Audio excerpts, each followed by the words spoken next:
Alright then guys, welcome to the video, welcome back to the channel, and today we're going to be sorting out some things that are winter-proofing this car a little bit more, considering it's going to be sat on my drive again for another year. As you can see, the car is currently soaked because it has been raining, and I'm starting to get the telltale signs of various gaskets and things starting to fail on this car. But I'm also going to be sorting out some other little bits as well. So this whole video is basically just a culmination of lots of little bits that need doing to this car that I'm going to do all at the same time. So let me show you what I've got. Okay, and this is everything that I have. When I bought the car, it actually came with the upgraded mats that you can get for that, which are kind of similar to the EP3 JDM mats. The one thing that hadn't happened though is that the fitting kit hadn't been fitted, which is this. So I've always had this ever since I bought the car, I just haven't actually fitted it yet. So it's one of those things, comes with instructions and everything as well, so that's super cool. Next up, we have two pieces of foam here, and these are genuine Honda rear light seals. It's super common for these to fail, apparently, according to forums and everything, and I am getting some water in the boot, and this is potentially one of the reasons why. So these over the years will just fail. This does seem to be just like a piece of foam. Genuine Honda pieces all cut out and ready to go. And in this box we have got two weather seals that it's basically like a trim piece that runs across the top of the door, which is where the window goes up and down.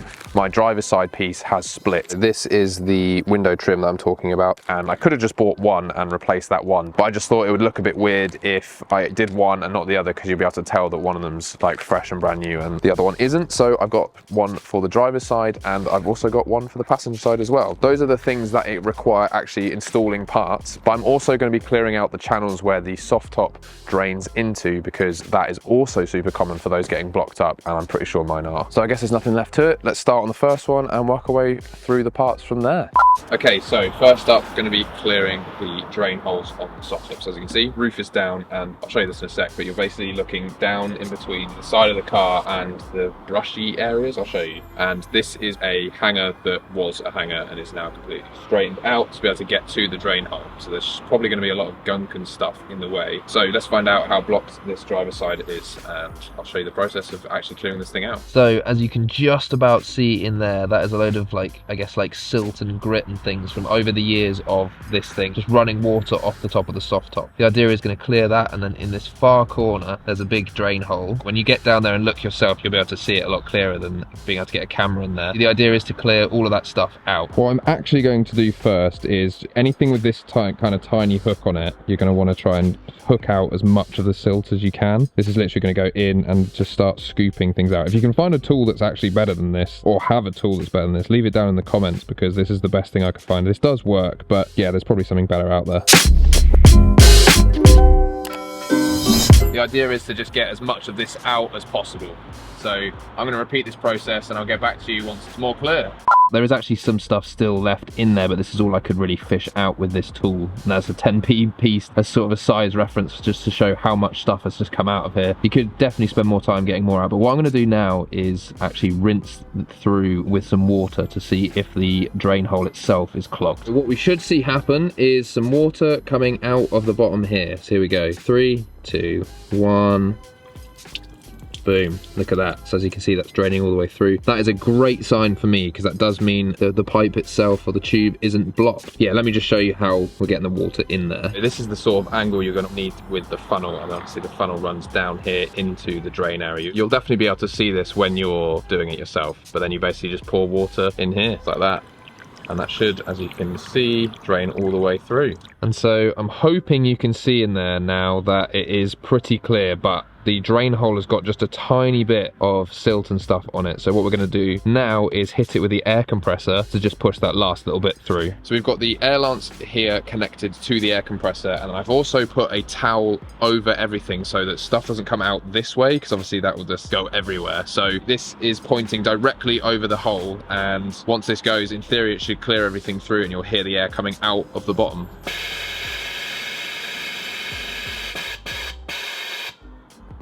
Cool.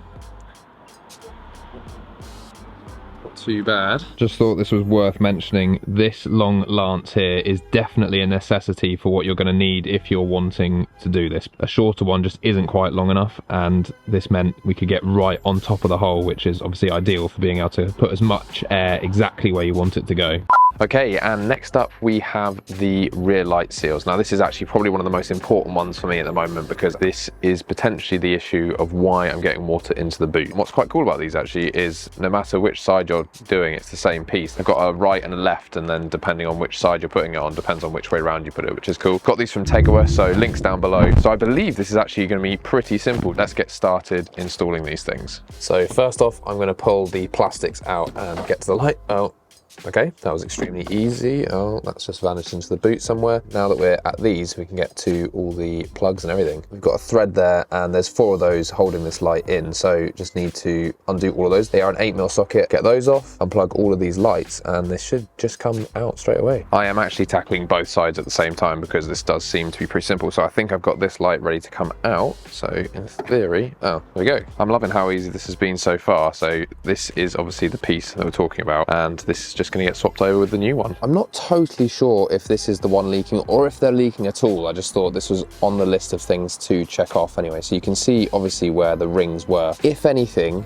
there's potentially, this bit looks darker. This could potentially be water coming down this side here and going down here. I think it's worth swapping these over, especially as I have the new one literally right here. The only thing that I can't figure out, so let me know in the comment section if I've done something wrong here, but it seems that although these are universal, so you see here, left here, right, if you flip it over, but as you can see, the only difference is that when it's this way round, that means these bits will stick down, so I assume the other light means that will work. But when it's this way, these sticky bits aren't going to be stuck onto anything. They're just going to sit over like this, and I don't really know if that's enough. I do have some double-sided tape, so I may end up doing that just in case. I guess there's nothing really left to it. Let's just take this one off, and hopefully we don't run into any problems, but it definitely is stuck down, so I'm really intrigued to see what this is like on this side. So everything lines up this way around. That's the bit that confuses me, right? Because there's definitely no way for the sticky stuff to go on this bit this way around. I'm not sure. Am I missing something? These do seem to be universal, so I just find it a bit weird that it's not on both. I think I may just do some double-sided tape on this side anyway, just to be safe. So yeah, this one seems to be stuck in the right place as well, so I'm very, very curious. This one is absolutely soaked, so I reckon this is my culprit, to be honest.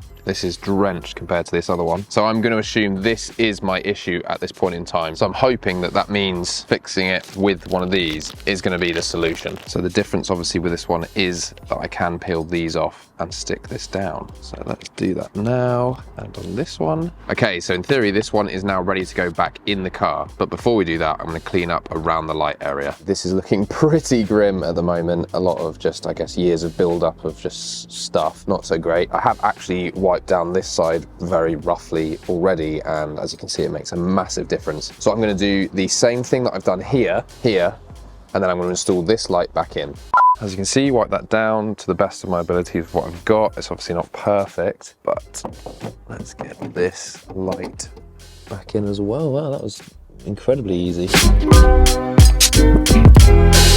So I've just tightened down all of the nuts on all 4, and I'm just going to plug all of the cabling back in, and this piece is fully back in now. And I don't know if this is really actually going to solve my problem, because I really do feel like the amount of water that's going to go down in between this gap in here is probably more of the problem than the light seal itself. So I'm going to monitor this one and see what happens. I guess worst case, I'll have to like Bondo in, or just to put some sort of foam gasket or something behind this part of the light as well. As you can see, I still need to do this light, so I'm going to crack on with putting some double-sided tape on and then just putting this light in. But you don't need to see me do that, because this is the same thing as that side all over again.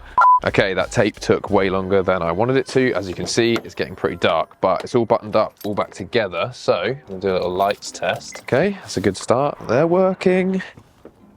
Yeah, nice. As you can see, it's getting pretty dark, so let's move on to the next thing in some daylight. And next up, we've got this piece that needs changing. Like I've already said, I've got one for both sides, so I'll be doing the other side as well, but let's focus on this one to start with. First thing you need to do when getting these off is just remove this little pin in here. So what I have for that, and what is going to make this so much easier, is a little plastic trim tool to get right around the outside of this thing. This thing should just slide out without too much force. There we go.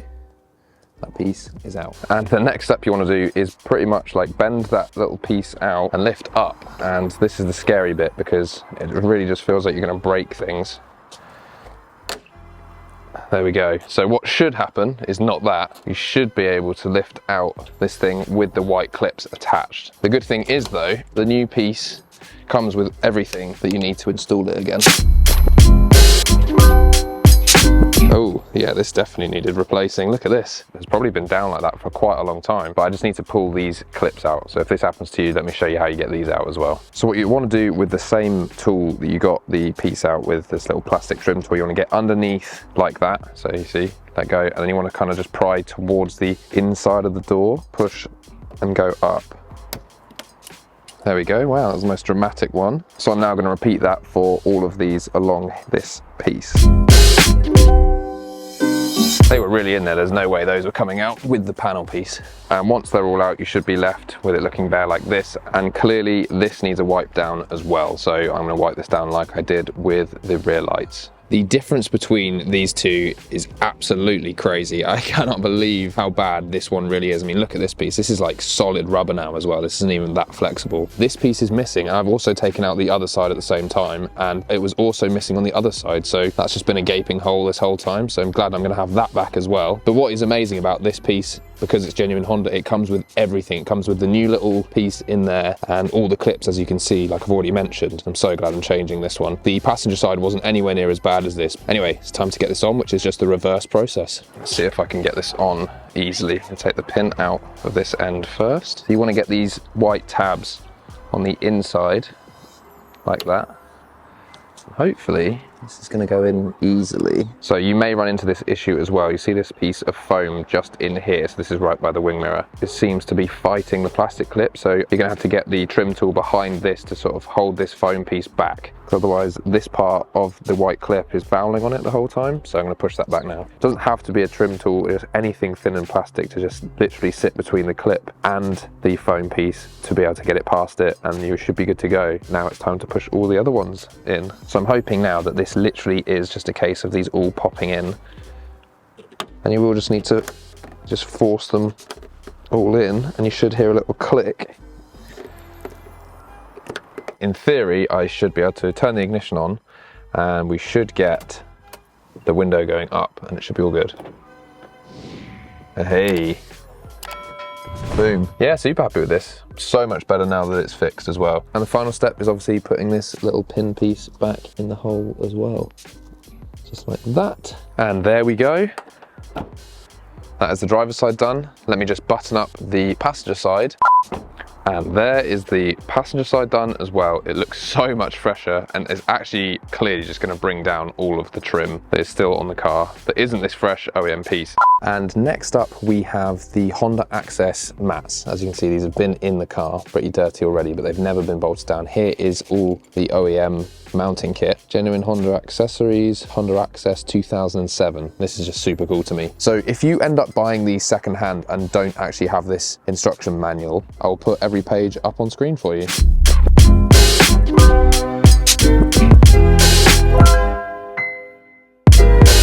Basically just going to follow the instructions that it says. So first up is going to be to cut with a utility knife or Stanley knife the carpet that is in the car currently. As you can see, I'm in my driver's footwell at the moment and there is a slit here already, so I'm not sure who did that. The instructions say to do some cutting with a knife, so I'm going to do that, and once I've done that I'll show you where I'm up to. Okay, I've made my cuts and what a terrifying job. So unfortunately, like I said, this has already been cut. So this flap is pretty big because the original cut was wrong. Okay, it shouldn't be too bad, as you can see.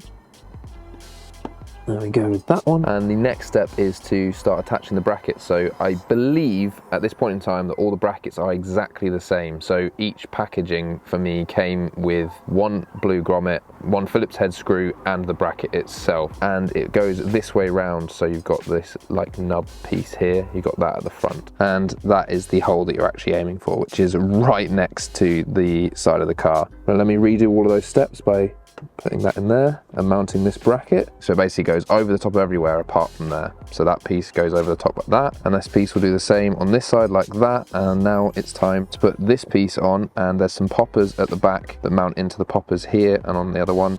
So let's get this piece on. And there we go, proper long way of installing it, but that is the driver's side done. So I'm now going to do a much better job on the passenger side. But yeah, these Honda Access mats look so good in here, and I'm really glad that the car came with these because they're a pretty expensive upgrade.